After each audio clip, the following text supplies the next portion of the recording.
Hello and welcome back to another episode of Timeless or Trash. I'm your host for this episode, James, and joining me as always is... Ben. Dan. And Christian. And as you can see, on Wednesdays, we wear pink. Yes, that's right. We're going back to 2004 and we are watching Mean Girls. Growing up with an older sister, you know, this is very much the kind of films that I saw as a kid, along with your Cinderella stories, your She's the Man, your 10 Things I Hate About You. So I've clearly seen this film before and I really like it. But what's your guys' relationship with the film, Christian? I have seen this film once before. I saw it while I was in uni. I did not have a good time.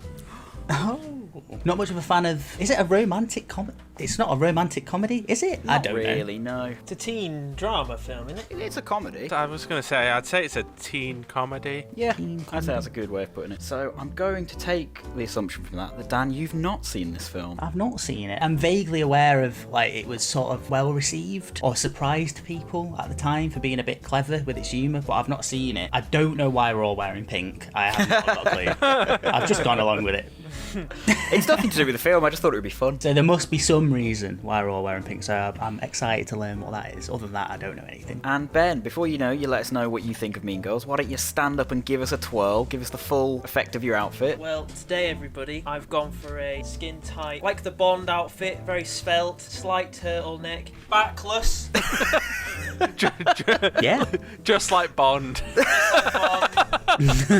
a bit of skin, thanks to Sammy and Hannah for dressing me. My dignity is intact. Yeah, totally. I'm ready to go. Go on, Ben, what is your relationship with Mean Girls? I've watched it once before, I think, while I think it was at university. I remember quite enjoying it. I'm up for a chick flick. As long as it's good fun, I'm ready to go. And before we get started, please don't forget to like and subscribe this video.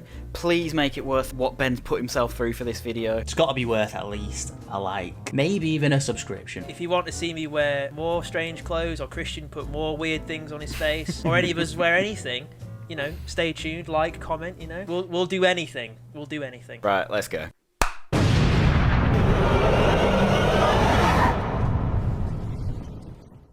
So that was Mean Girls. It was the highs and lows of high school drama.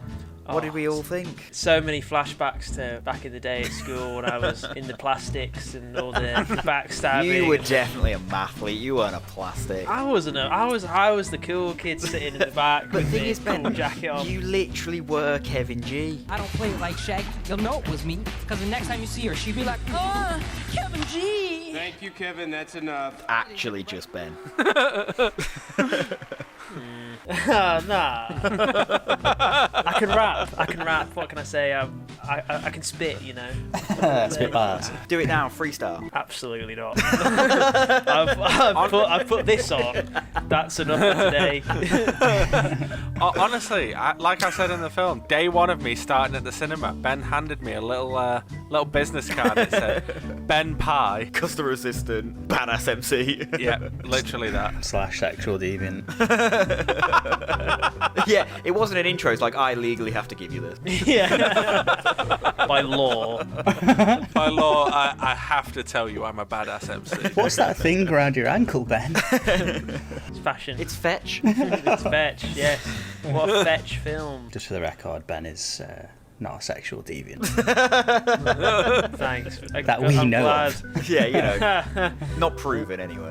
Anyway, the film. Yeah, seriously, what did we think? Did we enjoy it? I did enjoy it, yeah. I did enjoy it. It was okay, it was decent, it was good fun. I think it would have been more enjoyable if we recorded it earlier in the day, and maybe with some alcohol would have been fun. It ebbed and flowed for me. I did feel it, the length a little bit, I will admit. I did kind of, maybe because I'm a bit tired. Same. I've got to be up in the morning. I did kind of feel the length. And it was only 90 minutes, and it felt like a long 90 minutes. We've watched 90 minutes films that are 90 minutes before that flown by, and this one really didn't. Yeah, I'm not sure if it was the time, but there was that moment where I was like, okay, I feel like we're building towards a climax now. We must be at least halfway through, if not like at the hour mark. Shook the mouse on the computer, and I was like, how has it only been 34 minutes? See, I didn't feel that. I think it is just it doesn't help that we record these things at like 3 in the morning, so we're all a bit tired and that. True. Whether it lulls at at certain points, it hits the ground running. Like, this film doesn't waste any time just getting started. How did it begin again? Oh, she got run over. Yes. Like yes, straight away, yes, you're in the she- high school. She's meeting people. You give Yeah. you know, there's a little bit of exposition dumping, but it just gets it started. Well, she almost got run over. She didn't actually get run over, right? No. Yeah. It was a setup for the jump scare later on. Yeah, which I appreciated it. Let's Took say. you on an absolute roller coaster of emotion. Fake apology and shove it right up your hairy. Fucking yes. And that's how Regina George died. She actually died. Oh. Which they absolutely stole from Final Destination. Or did Final Destination steal from this? I don't know when that film came out. It came out in 2000. Oh, fuck! Yeah, I feel like it was definitely a reference to Final Destination. I think it was a conscious reference. I think it's genuinely funny. I think there's a lot of really good gags in this film. Yeah, there's some very good gags. I think there's 2, maybe 3 very funny characters. Oh, Carol, I thought you were going to say jokes there. Yeah. Damien is great. He's the star Damien of the show. is great. I love the principal. Yep, those were the two. Those were the 2 I was referring to. I think Tina Fey's good. Like, I don't know if she's always... She's funny at points, but I think she's like a really good sort of anchor for this film. The biggest laugh was definitely the head teacher's joke in the auditorium. Let me hear you make some noise.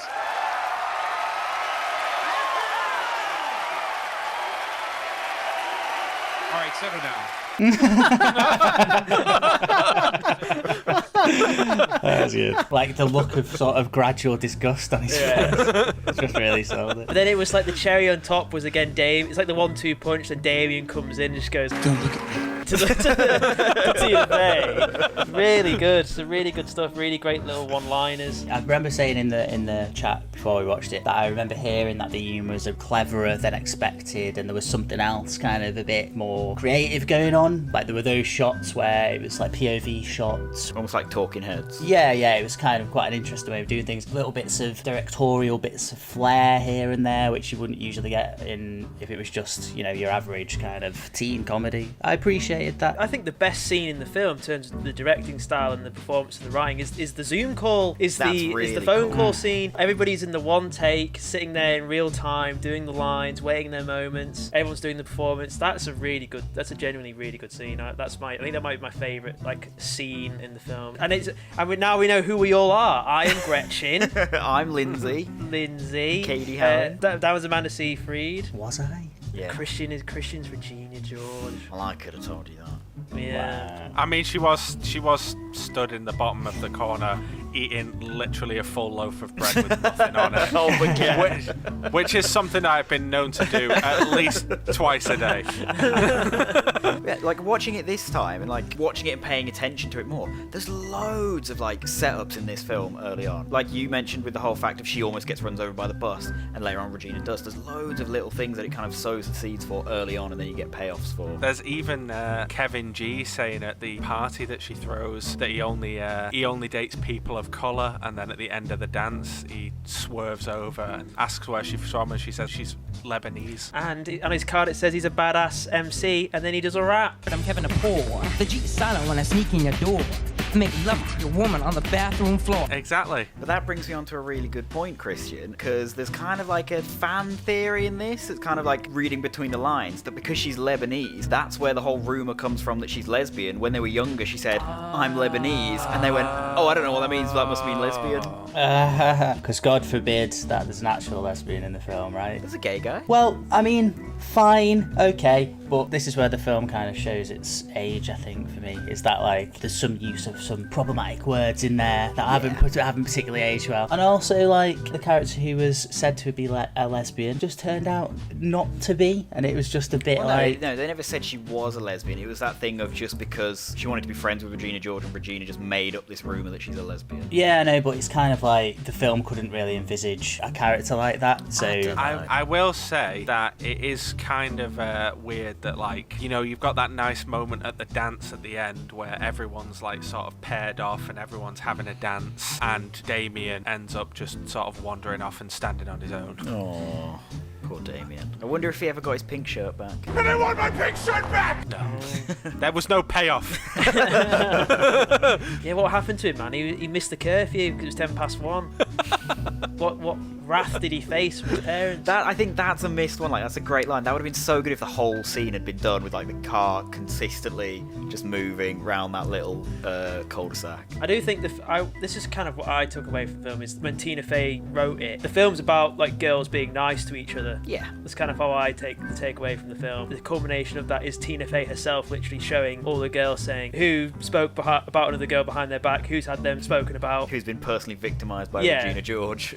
It's like, let's just all be nice, we're all girls, let's support each other, you know, let's work together. And then it's literally Tina Fey, the writer of the film, telling kind of the audience that's like her message. That was my kind of main takeaway of the film. Should we discuss Lindsay Lohan, the villain of the film? Yeah. And how she really shouldn't have been rewarded for all her actions. She was just a pretty bad person. She atoned for her sins. She made up for it in the end. She didn't. She snapped the crown. For all her actions, she got the crown and the guy. And the friends. I thought it was a shame that what I thought it was going was like we would have like we set up Lindsay Lohan's our lead and Regina George is the antagonist, and they were going to switch, and so then the second half we would follow Regina George and she would team up with Damien and Janice, and they would then take down Lindsay Lohan, that they've created this monster, and then they can learn together, oh look what we've done, bit of perspective, we've been caught in this bubble, we've now brought this new girl in and done this, and they switch the alliances, the audience alliances with the characters. I think that was a missed opportunity.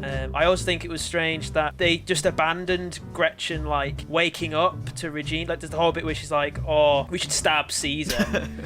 And then she just like falls back in line again. I was going to say, and then when they have the like character exposition at the end, it's like, oh, and Gretchen found a new clique with a new queen bee to fawn after, and it's like, that's not character development. No, Gretchen was the queen bee. She wasn't fawning after anyone, Christian. Did you even watch this film?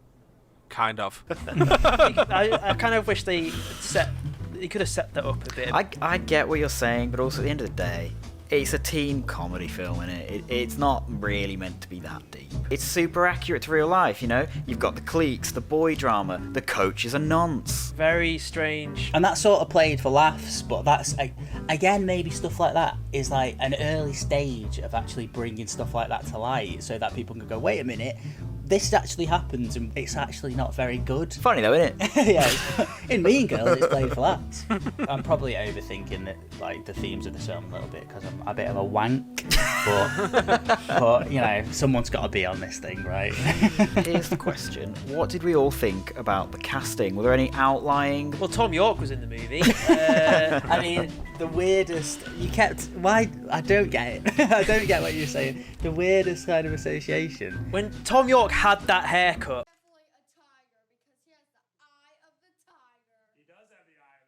Are you sure about that? That guy was like really, really into playing like some sort of chimpanzee type creature. This is mental. I don't like how into it that guy was. Yeah, he got proper going for it. Yeah, He was having the proper time into of it. his life. It was really that whole unsettling. thing, yeah. I wonder if, out of all of us, someone who might have a problem with the casting, Christian, how was Amanda Seyfried in this film? I'm glad she was barely in it. You could have just kind of removed her character and it wouldn't have changed the film whatsoever. That's probably true, actually. Yeah. She didn't really have much to do, did she? She told the weather with her boobs. Yeah, because that was funny, wasn't it? I think that's a good gag. I mean, you know, fine. I quite like the gag of her doing the K in the mirror That's quite and good. set up, and then you turn around and it's mirrored. Yeah, I mean, alright. But it wasn't as funny as Damien turning around to that girl and Oh saying, my God, Danny DeVito, I love your work. He just was the best. That You go, Glenn Coco. like it was just like really good stuff. He had really great. She doesn't even go here. So good. Like he's got the shades on, like he's trying to hide. He's got the shades and the hood, and when they get in the gym bit, and he's like looks over as well and does the shades. He's such a highlight. He's really great lines, really good. Then none for Gretchen Wieners. Bye. Well, you know, come on. I think we've said enough about Mean Girls the film. So all we've now got to say is whether it's timeless or whether it's trash. We'll start with Dan. Yeah, I thought it was an okay film. I can see why it sort of went down well back in 2004. It's got a little extra something, you know, bubbling underneath it, which makes it kind of stand apart from the rest, I think. It wasn't perfect. Some stuff that's maybe not aged particularly well, but nothing too bad. Yeah, Timeless, I guess. Well done. Yeah, timeless. Ben, what about you? I kind of want to watch it again when it's not this late in the day, and I thought it was a bit slow, but I thought, would I maybe not think that if I watched it earlier in the day? I think it's a great group watch film. It's got great quotes, good characters. I think, yeah, there's some elements that could have been done differently or improved upon. Maybe if you did it now, it might be a bit better, but yeah, I agree. I think it was timeless. I would recommend. Good fun. And, you know, we'll come to you, Christian. This is a difficult one because I didn't really enjoy this film the first time I watched it. This time watching it, it was long. It still had Lindsay Lohan in it. It still had Amanda Seyfried in it. Can I ask, did you really expect that to change? I didn't expect that to change. So that's, you know, it's something that I've been dealing with since we planned to watch this film. There's not a lot of likeable characters in this film. There's Damien, Janice, the principal, and Tina Fey. They are the 4 likeable characters. I don't know, I think just for the scenes that Damien absolutely crushes, I'll give it a timeless. Well, I'll bring us home with, yeah, like Ben said, it's got great quotes. I think it's genuinely funny. There's some really good characters in there. I really like this film. It's a modern classic. It's timeless. There we have it. We here at the Spacemen from Pluto have officially decided that Mean Girls is timeless. That is so fetch. I got a question for you, Dan. Was it worth spending that money when you could have just worn a white t-shirt? I mean, this is pink. So, I know, like... Yeah, it doesn't really come up very well on camera. Trust me, it's pink, I promise. Oh my god, you guys aren't gonna believe what we're doing next week, because we've got no idea. Clip! That could be anything. We have, like, that we could have absolutely linked to anything at this point. Well, you know, thank you for going through Mean Girls with us, everyone at home. If you wouldn't mind, you know, give us a like, give us a subscribe, because we've got plenty more where this came from. More podcasts, more Time Store Trashes. But until next time, we're going to love you and leave you. Goodbye. right. Bye.